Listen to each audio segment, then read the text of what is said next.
In this episode with our 73 Firebird, we work on our power door lock actuators and how to rewire an original 73 system. Today I'm working on our power door locks. Now, when I worked on the dash on this car and the windows, I found out that the car had power door locks. But there was no switch anywhere on the car to operate the door locks. So I did some research and found that the 73 Pontiacs have a main switch in the center of the dash, right underneath the vents, that operates both power door locks. So we ordered the switch. I put the switch in. I made sure it had power going to it.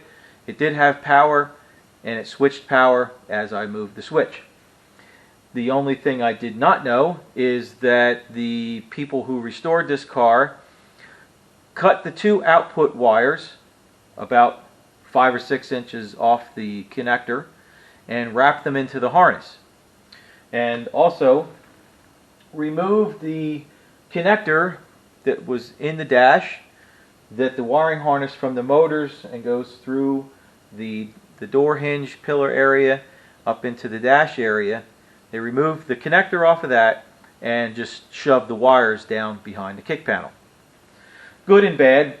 Good because they left the wiring there so it can still be used, but bad, I have no idea what kind of connector was on there and or where it went to. So, using a wiring diagram that the customer had provided for me with the car, it looks like a very simple connection. You got your power into the switch, you've got two power feeds out of the switch, one for unlock, one for lock. You've got two wires that run to your door lock actuator. Actually, this is the original one here, and it just has a 2-terminal prong, connects on. I was assuming, wrong thing to do, that the motor grounded through the bracket to the door through the rest of the car. So after I got everything fixed, I used some jumper wires and I jumped my power connections to these wires and got no reaction out of the door lock, supplying it with 12 volts on either wire. So I made another assumption that the actuator motor was not any good because neither one worked. I then had the customer order 2 door lock actuator motors, new ones, being as these are, I'm not sure if these are the originals or if these are just close to the originals, but these are original GM door lock actuators. Now, I had the customer order 2 new ones, which this is a new one, and it's very, very similar. The bracket's a little bit different, as you can see. The motor's about the same. The rubber grommet at the top is very, very similar, and the connector plug is the same also. So, but these are listed for 78 and up models. This is important. I'm not sure when, but sometime in the mid-70s they changed the power door lock switch in these cars. It went from a single switch in the dash to having a switch on each door to lock and unlock the doors. And it also went to a 5-wire switch. So that would mean that the switch switched the power, but it also reversed the polarity of the motor. So when you went to lock, it fed power through one wire and a ground signal through your second wire because it was still a 2-wire.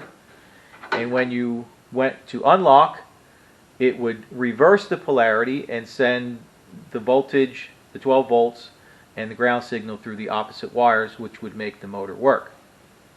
Now, that's how this new motor needs to operate. And I also found out that that's how this motor operates that was in the car. So this one works, although it doesn't work very well. I did supply 12 volt power and ground on each of the terminals, and my actuator popped up. And again, I say it worked somewhat. It's a little wonky. So I did some more research, and I found that there is a way to turn this 3-wire system into a 5-wire, still supplying the motor with just 2 wires, and it's done using 2 relays. So what will happen is your relays are what's going to supply power to the door locks and the ground circuit also, and it'll do that depending on which way you switch the main switch on the dash. So as you switch the main switch on the dash, it's going to operate these relays, which is going to send the signal to the door locks to either unlock or lock.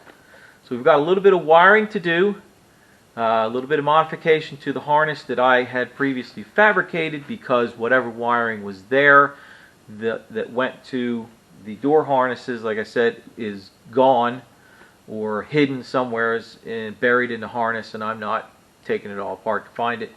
But irregardless, we have to change the system anyhow, because I'm not sure, but I'm thinking that the original door lock actuators worked off of a different type of system where the motor or the actuator itself was grounded through the door, through the body, through the bracket, and all it needed was a 12-volt supply.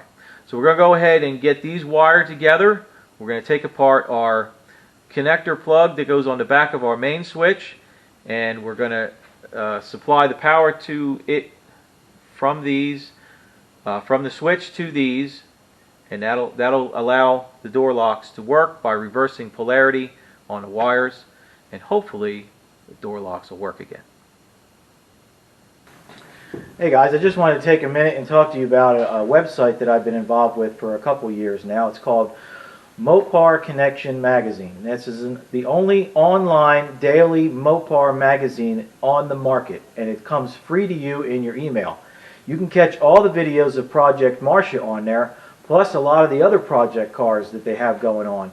And one of the things that they have too, they have a really nice web store where they've got t-shirts for sale and other things that you can buy that will help support all these projects and also help keep the magazine coming to you free of charge daily.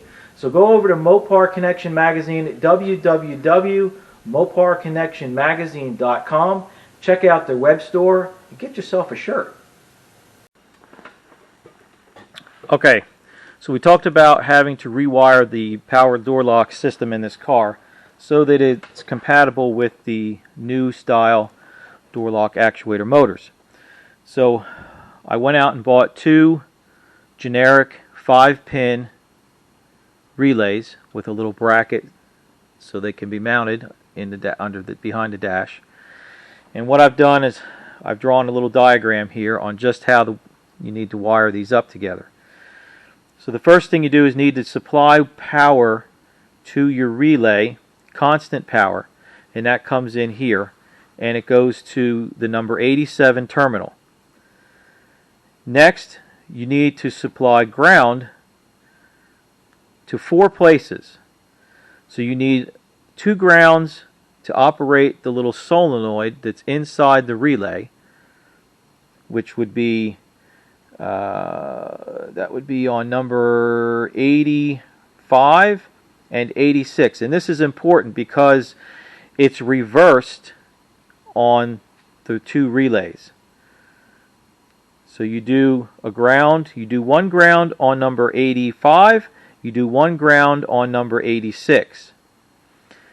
You also run a ground to your center pin, which is 87A on these relays. It's either 87 or 87A. On this one it's just 87, but it's the center terminal on the relay. You also run a ground there. The third place we need to hook up power to, or the second power supply I should say, comes from our main door lock switch that's original to the car. And again, this is reversed between the 2 relays. So on one relay you're going to supply power to the number 86 terminal, and on the other relay you're going to supply power to the number 85 terminal, and that will be your lock or unlock signal. And again, that's reversed just as your grounds are. So you can see as you use the switch, either unlock or lock, it's going to reverse the polarity going to the motor. That's going to make the motor operate. So then the next connection you need to make off your relays is to the number 30 terminal. So number 30 is always your power going out of your relay, and that is going to go down to your door lock actuator, one terminal each, and you have to determine which side is which. You just have to hook your wires up and use the switch. And if you have your motor, if your motor goes unlock when you push the switch to unlock, then you've got them wired right. If you push your switch to unlock and the motor locks, then you just need to swap your outputs from one relay to the other, and that'll make the motor work the proper way. Okay, well, here's my pre-wired dual relay setup, and again, following the diagram that I had laid out here, I've got all my wires attached except these two, and these two are in the car, so I can't attach those until I mount these relays in the car. But these will be the feed wires out to the lock actuator motors. So we've got the pink wires here are our 12-volt feed to power the relay. The ground circuits here on the 4 terminals there. This wire here is for our unlock signal, and this wire will be from our lock signal. And then, of course, like I said, these other 2 terminals will connect to the wiring in the car that will send the power to the lock actuators. Alright, so I just want to talk a little bit about the relay setup here to convert the early cars to the later door actuator locks. Of course, I explained this diagram, but I wanted to just drive home the point that it's important to have the proper relay in order for this to work. You can't use a regular style 5-prong relay. This relay, as you can see here, a little diagram on it shows in the rest position, which is this solenoid not activated, this terminal 87A can be a ground terminal, which is what you need in order to send the ground signal down the output wire when you need either or position to work. So you need one relay to be in the rest position sending a ground signal, and the other relay to be in the on position, which switches this over to the 87 terminal and sends power out through the other wire. Again, you have to have the right relay, otherwise if you just hook it up this way with a regular 5-prong relay, you're just going to blow out the fuse for wherever you're drawing your 12-volt power source from, because the 87 terminal is connected to the 87 and the 87A terminals are connected together inside the relay. So if you have a ground running to this terminal, it's going to blow the fuse for wherever you're getting your power source from here. Okay, well, I've got my actuator motor installed in the door. It's not very easy to see it in there. There's not really much access for me to get the camera in there, but it does work. Here we go. Lock, unlock, lock, unlock. So using the dual relay setup with the original power switch, or master switch in the dash, will allow these newer type solenoids to work in the early model for second gen Camaros and Firebirds.